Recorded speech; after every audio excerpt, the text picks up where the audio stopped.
All right, so we've got some new tools sent to us by a company called Saker Plus.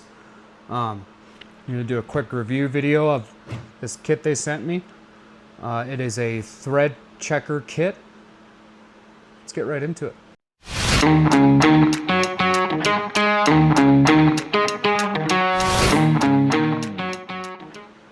Now, if you're the kind of person that works on their own stuff a lot like I do, weekend warrior, DIY kind of guy with a pocket shirt. I don't have a pocket shirt on today, but anyway, this is the thread checker kit from Saker Plus. Now, this comes with just about every size you're gonna need, automotive-wise, even like putting together furniture and stuff like that. You lose a bolt or a nut. Now, like I said, this was sent to me for free. I'm not affiliated or sponsored by them at all, but they did send me this kit for free to do an honest review of, and that's what I'm going to do, an honest review. Now, the kit, it is metric and standard. Now, it's color-coded. The red is metric, the blue is standard. So you've got, goes all the way from M20, and it's actually got different thread pitches. So the M20-2.5 is more of like a coarse thread, if you can see that. And then it also comes with the fine thread, M20-1.2. Hopefully you can see the difference there. This is more of a coarse thread. This is more of a fine thread. Now, as you can tell, it comes double-sided. So with this side, you can check the thread size of bolts. And on this side, you can check the thread size of studs. So let's say you've got studs on your car, lawnmower, whatever you got. You can use this end to check the stud. Like on the 2003 Toyota Matrix I've got, I'm actually going to be working on it here in a bit because I got an exhaust leak and I'm thinking one of the exhaust bolts broke, and this is going to come in real handy to get a replacement bolt. Now, this is aluminum, so I don't know how well this would actually hold up. I mean, you're not going to be cranking on this. I mean, it's where you'd be grabbing onto it to tighten check the thread on certain bolts or nuts. It's smooth, so you're not really cranking down on it, and you don't really want to crank down on it. You want to kind of go through this and get a fine tune of everything, of how the threads are, because you definitely don't want to crank down on it because you could be either damaging the tool or you have the wrong thread pitch checker. Now, up here on the lid, it comes with a nice diagram of the sizes, and it's also labeled right here on the plastic or on the foam. And that's the nice thing about this case too. It's not too bad of plastic. It's kind of standard with these case kits you get online, but the thing I really did like was it's got real hinges. It's not that folding plastic crap. So good job, Saker Plus. But anyway, I think this is a great addition to, anyone that works on their own stuff. It's a great addition to the toolbox, to your arsenal in your toolbox. This eliminates you having to go to the hardware store and use those worn out thread checkers that they have that's been used more times than the icy machine at a 7-Eleven. So in other words, those things have been used so many times, who knows how accurate they really are because they've been used so many times.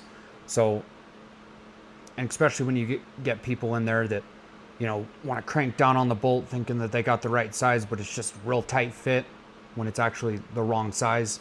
Here, you can check it yourself. You've got, like I said before, you've got just about every single size you're going to need. It goes clear from M20 in the metric side all the way down to M3, this tiny, tiny little thing. See, here's oh, my apologies. There's actually two larger ones down here on the metric. So it actually goes clear from M24 all the way down to M3.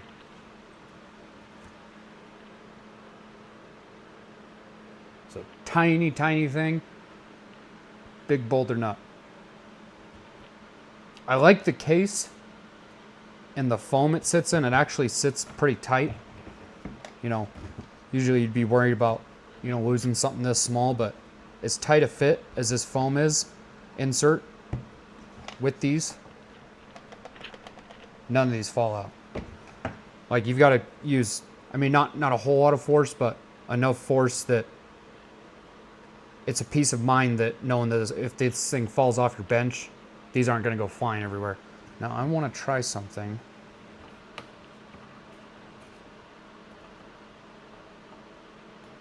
So yeah, this foam insert, because usually when you get kits like these, especially on like Amazon and stuff like that, these little foam inserts, because I've got a ton of tool kits down here from Amazon that I've used on previous videos, and these plastic inserts like this, not so much this part, but the plastic mold that holds the tool, those end up coming out. So I ended up having to use some fabric adhesive. It's like M3 fabric adhesive spray. I just sprayed that on it and then put the foam insert back in, let it dry, and then put the tools in. So I figured a quick demonstration of what I was talking about. So I've got this toolkit from Amazon.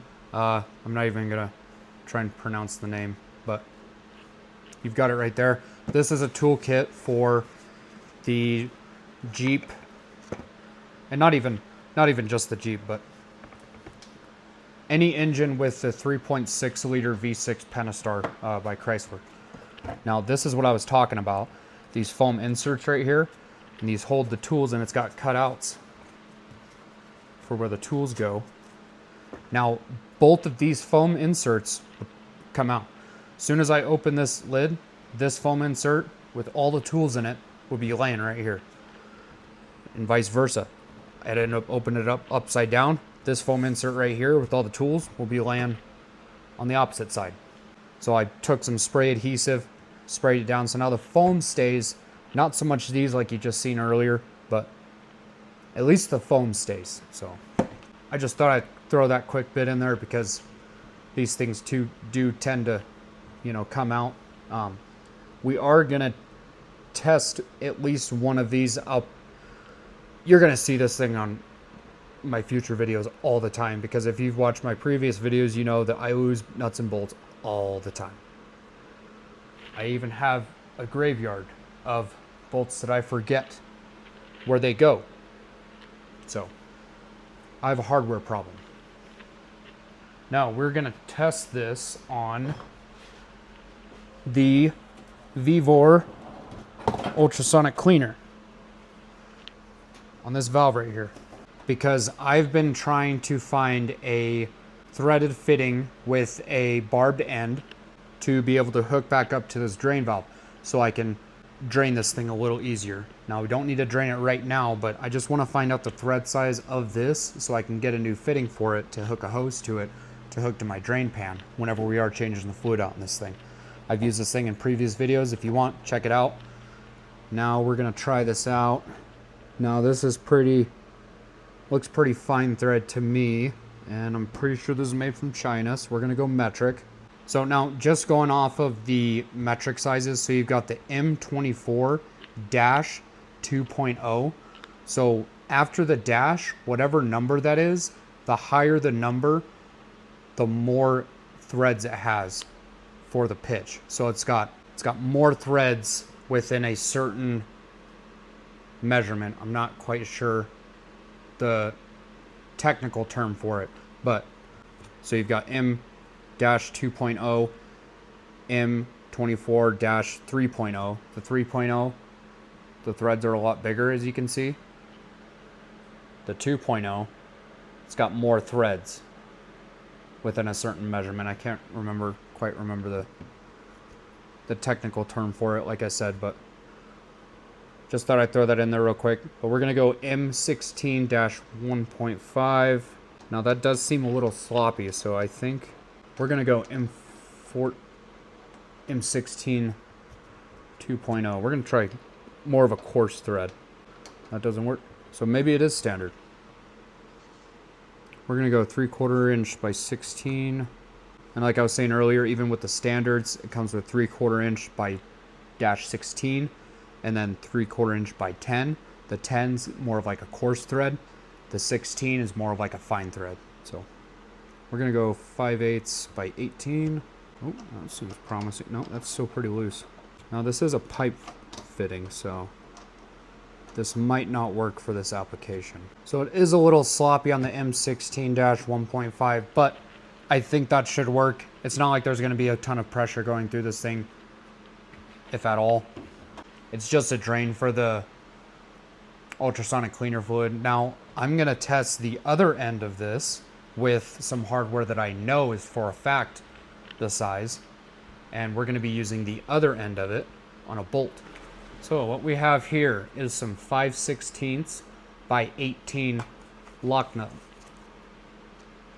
These are the nylon lock nuts, and we should be able to get the other end of the tool on here before it meets that nylon. So like I said, this is 5/16 by 18, and we've got 5/16 by 18 right here.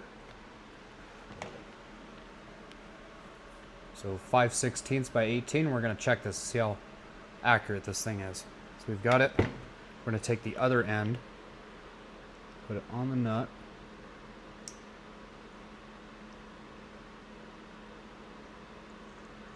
Really not much movement. Yep. Just hit the nylon, and it went on very smooth before it started hitting the nylon. If you know lock washers, as soon as you start getting into this nylon, it starts getting tight. That's why they call it a lock nut. Now I know that's not one test, or I know that's only one test, and I know one test isn't really going to say if all of these are accurate, but just going off of what I've done and what I'm going to do with this kit, I would say it's pretty accurate, at least for the 5/16 by 18. Now I don't have any other hardware to check this with, but like I said, I'm going to be using this in future videos, and we'll be testing it out more from there. But so far, I think this is a great kit to have in your toolbox, especially if you're a weekend warrior, DIY weekend warrior with a pocket shirt like me, and you work on your own stuff, and you lose nuts and bolts all the time. Now, am I saying it's 100% accurate and you should go out there and buy this like right now? No. But for the convenience of having a thread checker in your toolbox at your house, or wherever you work on your cars, your garage, your shop, wherever, the fact that you have peace of mind knowing that you have a thread checker and you don't have to run to the hardware store to go find a nut or bolt size because you lost one or one broke and then you got to re-tap it out and all that, I think this is a great purchase. Now, I haven't really looked into other kits of this, or at least that are like this in the thread checker style of tool, but I'm happy to have it, and I'm going to be using this quite a bit in future videos, and maybe another review video once I get more hardware. I can actually test every single one of these and see if they're accurate or not. But I think that'll do it for this video. Hope you liked it. Hope you consider subscribing. Till then, see you on the next one.